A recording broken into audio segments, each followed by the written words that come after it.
ভালো থাকার নাম অভিনয়, কারোর সঙ্গে অকারণে পরিচয় ঘটে না, হয় তার আশীর্বাদ হিসাবে আসে, নয়তোবা শিক্ষা হিসাবে আসে। নিজেকে আঁকড়ে ধরে যদি বাঁচা যেত, তাহলে কষ্ট নামক এই শব্দটার সাথে আমাদের পরিচিত হতে হতো না। কষ্ট হলেও এটাই সত্যি, অনেক দিন পর আমিও টের পেলাম যে আমি কারো প্রিয়জন ছিলাম না, শুধু প্রয়োজনটাই ছিলাম। সুখে থাকা মানুষগুলো বোঝে না কষ্ট কি, স্বপ্ন দেখা মানুষগুলো বোঝে না বাস্তবতা কি, আর স্বার্থপর মানুষগুলো বোঝে না সম্পর্ক কি। কখনো কারোর কাছে নিজের কষ্টগুলো প্রকাশ করবে না, হয়তো সেই আপনাকে সামনে সান্ত্বনা দেবে, কিন্তু আপনার পিছনে আপনাকে নিয়ে উপহাস করবেই করবে।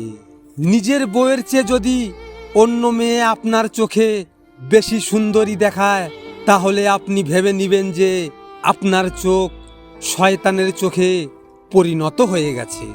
তোমার অভিমানের জন্য যদি কারো চোখে জল আসে, তবে তার চেয়ে বেশি কেউ তোমাকে ভালোবাসে না। দুঃখ কষ্ট জীবনে যখনই আসে, হয় কিছু শিখিয়ে দিয়ে যায়, নয়তোবা মানুষ চিনিয়ে দিয়ে যায়। চাওয়ার লোক তো অনেক পাওয়া যায়, কিন্তু কদর করার লোক সহজে পাওয়া যায় না। জল এক হবার সত্য করলাও তিতো, লঙ্কা ঝাল আর আঁখ হয় মিষ্টি, এটা জলের কারণে নয়, জীবের কারণে হয়। ঠিক তেমনি মানুষ এক হওয়ার সত্যও শিক্ষাও সংস্কারের কারণে একে অপরের থেকেও ভিন্ন হয়। সব সময় স্ট্রং থাকা যায় না, ভেতরের চাপা আদালত লুকিয়ে রাখা যায় না।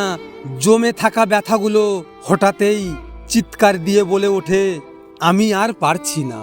যে বলেছে ঠিকই বলেছে, এই যে পৃথিবীতে তিনজন মানুষ, এই শুধুমাত্র ভালো। এক, যে মারা গেছে। দুই, যার এখনো জন্ম হয়নি। এবং তিন, আর সে যাকে আমরা চিনি না। পথ হারিয়ে গেলে সেই পথ যেমন করে হোক খুঁজে পাওয়া যায়, কিন্তু পথে হাঁটার ইচ্ছে হারিয়ে গেলে আর কখনো ফিরিয়ে আনা যায় না।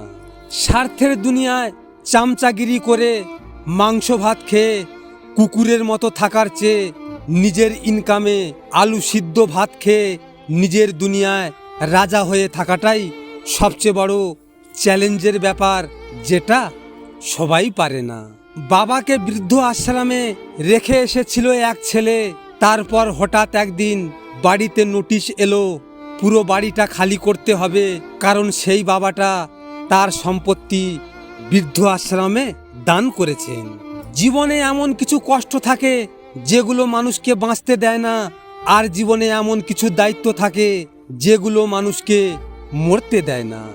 বিশ্বাস মানুষের অনেকটা কাঁচের গ্লাসের মতো, যা একবার ভেঙে গেলে সেটা আবার আগের মতোই কখনোই ফেরানো যায় না। স্বার্থপর লোক তোমার মধ্যে ভালো কিছু দেখলেই তোমায় ঘেন্না করবে, আর সহজ মানুষ তোমার মধ্যে খারাপ কিছু দেখলেও তোমায় ভালোবাসবে। আর এটাই হলো সম্বন্ধের পরিভাষা। লোকে বলে সময়ের সাথে সব কিছু একদিন ঠিক হয়ে যাবে, আসলে কিছুই ঠিক হয় না। তবে যন্ত্রণা নিয়ে বেঁচে থাকার অভ্যাসটা শুধুই হয়ে যায়। ভালোবাসা খারাপ নয়, তবে ভালোবাসার নামে অভিনয় করাটা খুবই খারাপ।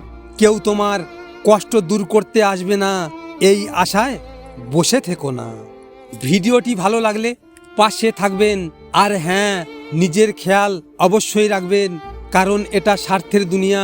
এখানে নিজের খেয়াল নিজেকে রাখতে হয়, অন্য কেউ রাখবে না। দেখা হচ্ছে পরের ভিডিওতে। ভালো থাকবেন, সুস্থ থাকবেন।